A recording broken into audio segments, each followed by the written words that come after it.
Hello everyone, welcome to Web Bharat. This is Naval, your educational companion. In this video, we are going to discuss the NDA paper 2021.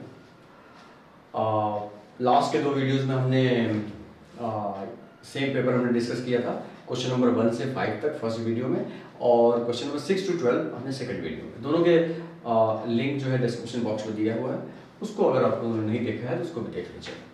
आगे हम लोग start करते हैं question number 13 से। Let's get started.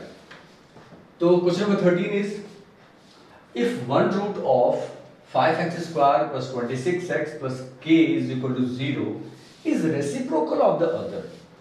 यानी कि पहला जो इसका रूट है, ये दोनों जो रूट्स हैं वो एक दूसरे के रेसिप्रोकल है। मींस कि अगर एक रूट अल्फा है तो other root is 1 upon alpha, ये गिवन है। Then find the value of k। तो हमको k की वैल्यू फाइंड आउट करनी है। तो k जनरली है c का रिलेशन जो रूट्स हैं उनसे होता है कि प्रोडक्ट ऑफ रूट्स, जो इन रूट्स के जो प्रोडक्ट होता है that is equal to c, यानी कि constant term divided by the coefficient of x square that is 5। तो इन दोनों को अगर हम कैंसिल करें, ये दोनों कैंसिल हो जाएंगे, तो k की वैल्यू कितनी आ जाएगी हमारी? तो 1 is equal to k by 5 and it gives k is equal to 5. So k की वैल्यू कितनी आई हमारी? तो 5 है k की वैल्यू। तो इसमें हमारा ऑप्शन हो गया, ऑप्शन C is correct. तो this is question number 13. Let's move on to the question number 14. Question number 14 देखा जाए, यहां से हम लोग इसको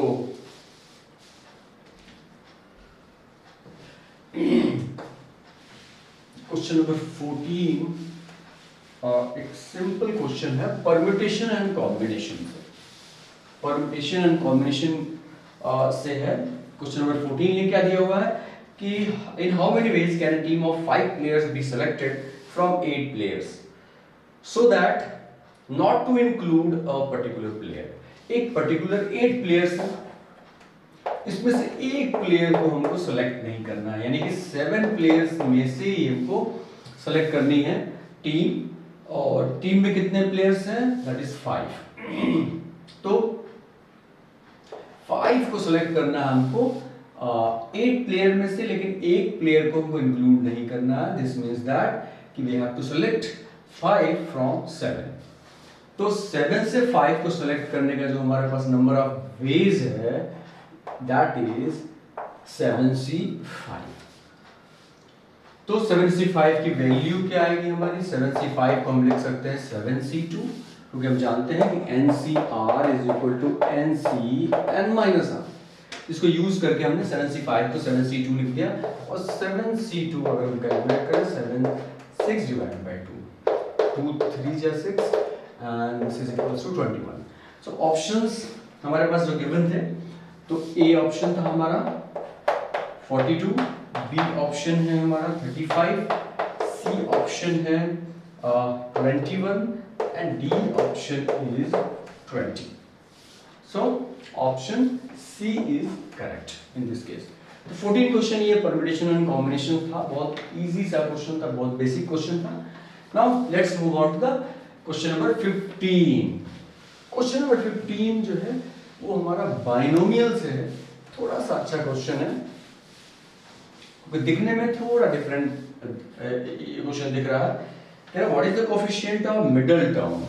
ये एक्सपेंशन दिया हुआ है 4x square to the power 5। ये बाइनोमियल एक्सप्रेशन दिया हुआ है, और इसमें हमको मिडिल जो टर्म है, मिडिल टर्म का जो मिडिल टर्म है उसको हम फाइंड आउट करना है। जनरली हमको कोएफिशिएंट फाइंड आउट करना है, तो अगर हमको मिडिल टर्म मिल जाएगा तो हम कोएफिशिएंट भी इजीली निकाल सकते हैं। एक्चुअली इसमें 3 टर्म्स गिवन है। जनरली बाइनोमियल एक्सपेंशन में जो हमने बाइनोमियल एक्सपेंशन सीखा है वो जनरली 2 टर्म्स का होता है, तो हम कोशिश क्या करेंगे इसको 2 टर्म्स में कन्वर्ट करें। तो साफ साफ ये दिख रहा है कि ये हमारा 1 + 2x का होल स्क्वायर, अगर ध्यान से देखा जाए बहुत इजी सा ये इजीली हम इसको देख पाएंगे कि ये 1 + 2x का होल स्क्वायर है। इसको हम क्या कन्वर्ट कर सकते हैं, इसको लिख सकते हैं हम कि 1 + 2x, ये पावर्स आपस में मल्टीप्लाई हो जाएंगे टू द पावर 10। तो ये जो एक्सप्रेशन था वो कन्वर्ट हो गया प्योर बाइनोमियल एक्सपेंशन में। अब यहाँ पे अगर किसी का पावर 10 दिया हुआ है तो हमको पता है कि उसमें जो नंबर ऑफ टर्म्स होंगे, number of terms is equal to 10 + 1 that is 11। इस बाइनोमियल एक्सपेंशन जब इसको हम एक्सपैंड करें तो टोटल नंबर ऑफ टर्म्स हमारे पास आएगा वो 11 आएगा। तो मिडिल टर्म कितना होगा, तो मिडिल टर्म के लिए हमारे पास सिंपल फॉर्मूला है।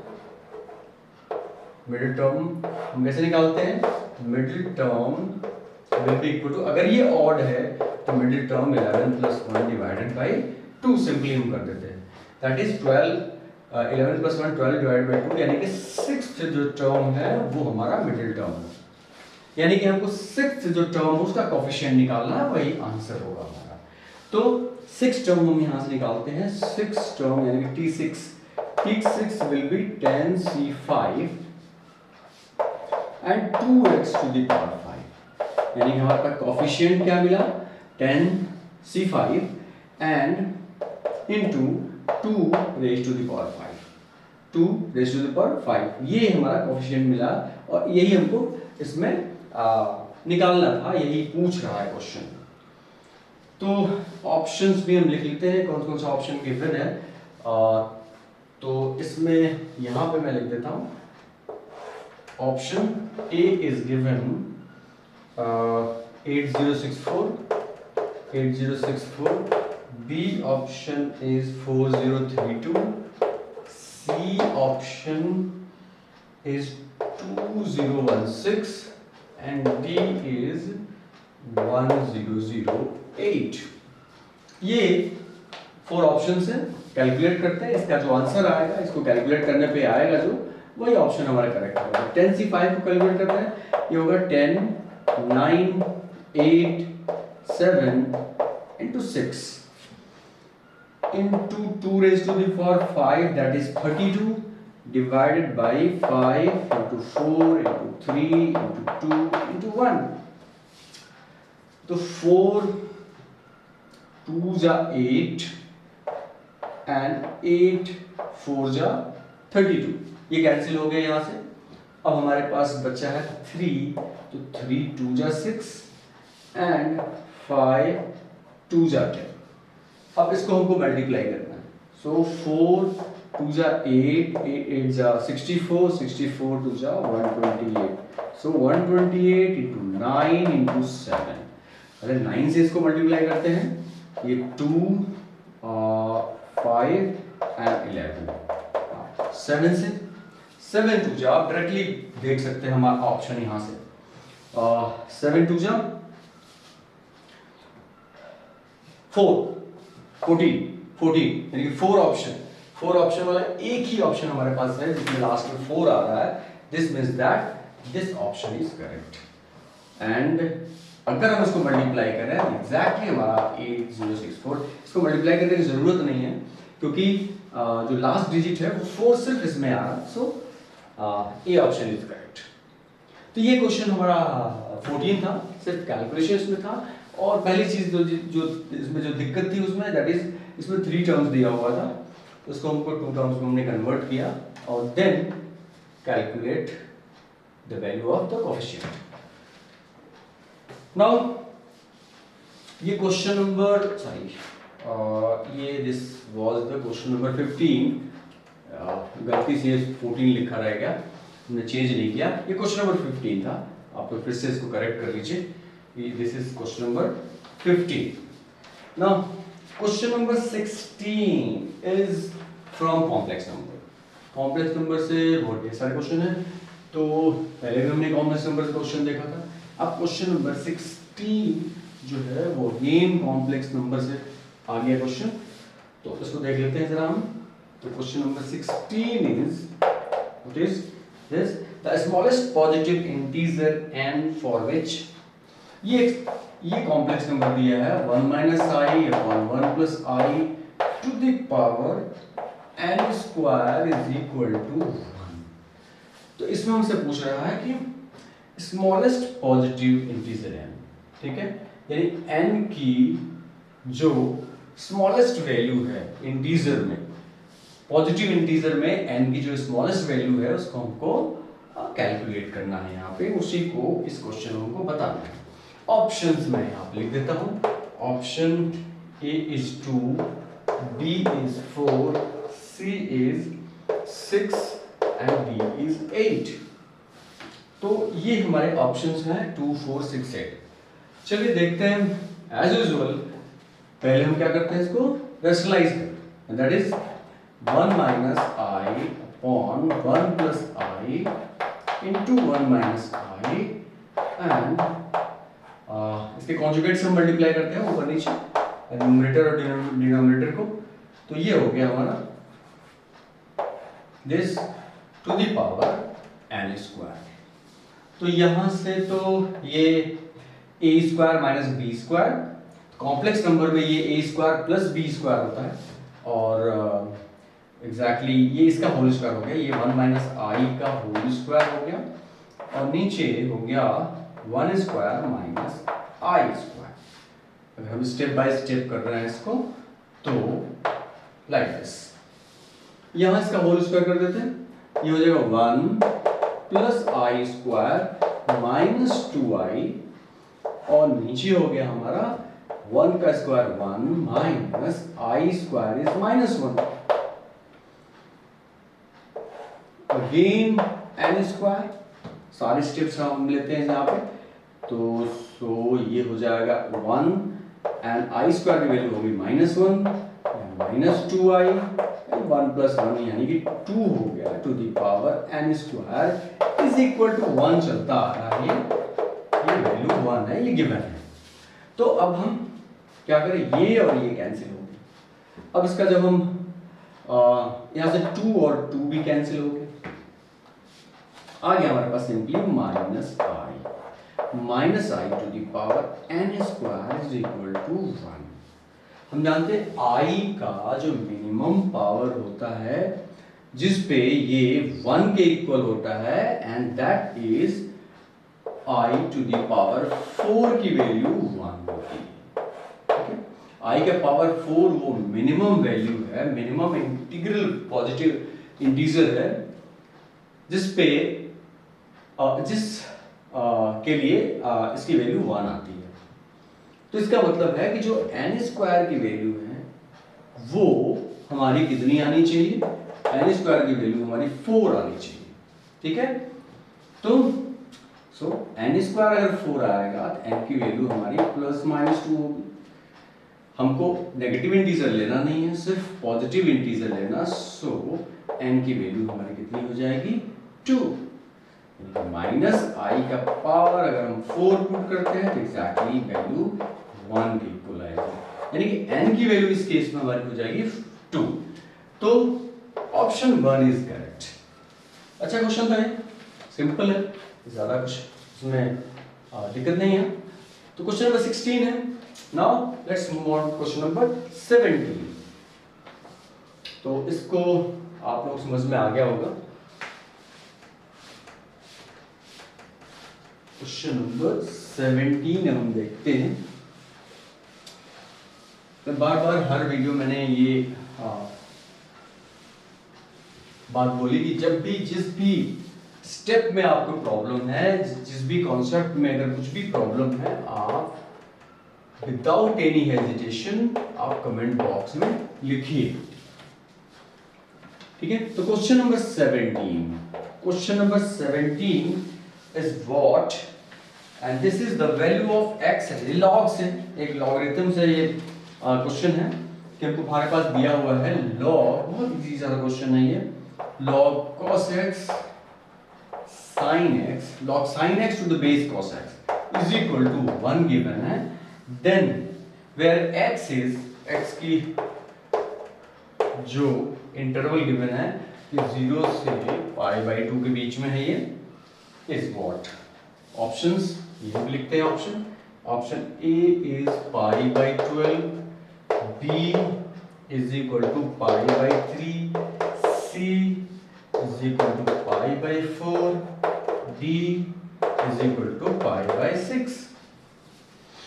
तो ये ऑप्शन हमारे पास है, हमको ये 1 के इक्वल है। लॉ की प्रॉपर्टी यूज करें, बहुत छोटा क्वेश्चन है और बहुत इजी क्वेश्चन, बेसिक प्रॉपर्टी से। तो लॉ की प्रॉपर्टी अगर हम यूज करते हैं यहाँ पे, ये क्या हो जाएगा, cos x to the power 1 is equal to sin x। ठीक है, इसका पावर ये इज इक्वल टू ये, तो यहां से cos x is equal to sin x, या हम कह सकते हैं sin x divided by cos x is equal to 1, यानी कि tan x is equal to 1। वैसे तो हम आंसर यहां से निकाल सकते थे कि cos x और sin x कब इक्वल होते हैं, ऑब्वियसली पाई बाय 4 पे इक्वल होते हैं ये, या tan x इक्वल टू 1 किस पे होता है, तो ये x की वैल्यू पाई बाय 4 होता है फर्स्ट क्वाड्रेंट में। और भी वैल्यूज होगी, लेकिन फर्स्ट क्वाड्रेंट जो यहाँ पे दिया हुआ, फर्स्ट क्वाड्रेंट में x की वैल्यू पाई बाय 4 होगी। So option C is correct. ये बहुत इजी सा क्वेश्चन था ना। अब क्वेश्चन नंबर 18 देखते हैं जल्दी से। क्वेश्चन नंबर 18 हमारे डिटर्मिनेंट से है। क्वेश्चन नंबर 18 है, एक डिटर्मिनेंट दिया हुआ है a1 a2 a3 b1 b2 b3 c1 c2 c3 ये गिवन है, और इसकी वैल्यू इक्वल है डेल्टा, इसकी वैल्यू ये गिवन है। Then what is the value of the following. ठीक है, हमको वैल्यू निकालनी है इसकी p a1 p a2 p a3 b1 b2 b3 QC1 QC2 and QC3 की वैल्यू हमको बतानी है in the terms of delta. तो ऑप्शंस देख लेते हैं हम यहाँ पे। ऑप्शंस जो गिवन है, that is A is equal to P del, B is equal to Q, C is equal to P plus Q delta, D is equal to PQ। चलो देखते हैं, बहुत इजी सा क्वेश्चन है ये भी। डिटरमिनेंट की प्रॉपर्टी हम यूज करें तो हम अगर किसी भी रो या किसी भी कॉलम में कोई एक वैल्यू, कोई भी एक कांस्टेंट अगर हमारा कॉमन आ रहा है तो उसको हम कॉमन ले सकते हैं एवरी रो और कॉलम से। तो फर्स्ट कॉलम में जो कॉमन आ रहा है वो हो गया हमारा P, सेकेंड कॉलम में कॉमन आ रहा है वो Q, दोनों कॉमन ले लिया। यहाँ बचा हमारा A1 A2 A3 B1 B2 B3 C1 C2 and C3। ये वैल्यू गिवन है किसके इक्वल, तो delta. Therefore this will be equal to PQ delta and option D is correct। तो क्वेश्चन नंबर 18 में जो ऑप्शन हमारा है वो D करेक्ट। ओके, तो अब हम देखते हैं क्वेश्चन नंबर 19 पे चलते हैं। क्वेश्चन नंबर 19 भी देख लिया जाए। ये छोटे छोटे पार्ट में हम लोग कर रहे हैं ताकि सारे क्वेश्चन को स्टेप बाय स्टेप देखा जा सके, इसको समझा जा सके। तो question number 19, question number 19 is from binomial. Binomial से दिया हुआ कि C0 C1 C2 और coefficient in the expansion of this, ये कोफिशिएंट है 1 plus x to the power n का जो हमारा एक्सपेंशन है उसमें ये कोफिशिएंट है। यानी कि हम कैसे लिख सकते हैं 1 plus x to the power n को हम कैसे लिख सकते हैं, तो इसको हम लिख सकते हैं C0 C1x plus C2x and dot dot dot C2x square Cn x to the power n। तो ये एक्सपेंशन है, तो हम जनरली हम ऐसे लिखते हैं NC0 NC1, लेकिन यहाँ पे ये कह रहा कि नहीं, ये इसी फॉर्म में हमको इसके कोफिशिएंट्स को लिखना है। No problem. हमको प्रूफ क्या करना है, हमको जो वैल्यू निकालनी है वो निकालनी है C1 plus C2 plus C3 C4 plus plus plus plus Cn की वैल्यू हमको यहाँ पे कैलकुलेट करनी थी। ये बेसिक क्वेश्चन है। ऑप्शंस भी लिख लेते हैं यहाँ पे कि ऑप्शंस क्या दिए हुए हैं, ताकि इजीली इसके जो आंसर की है उसको चेक किया जा सकेगा। तो A 2 to the power n, B 2 to the power n minus 1, C option is 2 to the power n minus 1 and D option is 2 to the power n minus 2। ये ऑप्शंस गिवन है। तो देखते हैं, ये बहुत इजी सा question है। अगर यहाँ पे हम 1 रख दें, बोथ साइड्स x की वैल्यू 1 रख दें, तो क्या मिलेगा हमको यहाँ से 1 plus 1 to the power n is equal to C0 plus C1 plus plus plus plus C, यानी कि सारी x वैल्यूज 1 हो जाएगी, C0 से लेके यहाँ तक 1 हो जाएगा। ये हो गया 2 टू दी पावर n, और C0 की वैल्यू 1 होती है ऑलवेज, हमको पता है कि NC0 एंड NCN की वैल्यू 1 होती है। तो सो हमको 1 plus C1 plus C2 plus C3 plus plus plus Cn is equal to 2 to the power n। इसको इधर ट्रांसफर करें, 2 to the power n minus 1 C1 plus C2 plus C3 plus plus Cn, यानी इसका sum जो आ गया हमारा 2 to the power n minus 1 हो गया। Option B is correct in this case. तो होप ये वीडियो आप लोगों को अच्छा लगा होगा। इसमें आप लोगों को क्वेश्चन समझ में आएगा। अगर कहीं भी किसी भी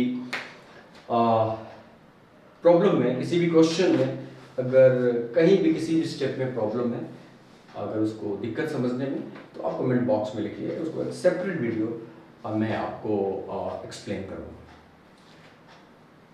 तो फिर thanks for watching, bye bye.